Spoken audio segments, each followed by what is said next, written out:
Yolun axırında şəlalə olacaq, göl olacaq. Amma indi heç nə yoxdur. Hələ yolun axırda yola hələ bir 5 kilometr girəsi. Ay bacı, hele gələndən sən bu Nüşabə xanımdan narazısan, niyə?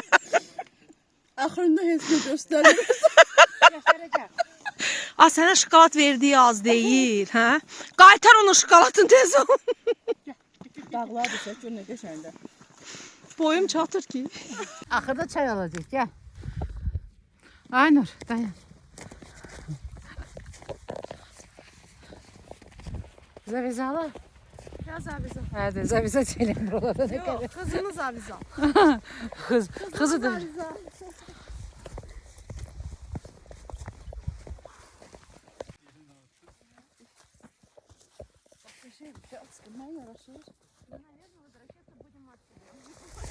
Gitti, не, мы туда прям к этой, да, пойдем. Пожалуйста, люди, стойте. Внимание, мы на вершине Тарапут. 1565 метров.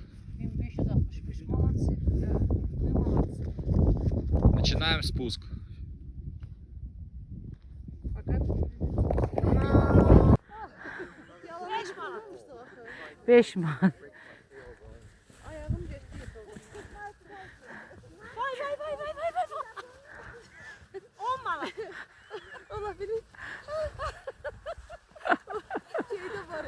Bir arada da bu tarafa yıkılır, hem şeyin tarafa yıkılırsın. Aa, mən təmkin bu tərəfdən deyil. Mən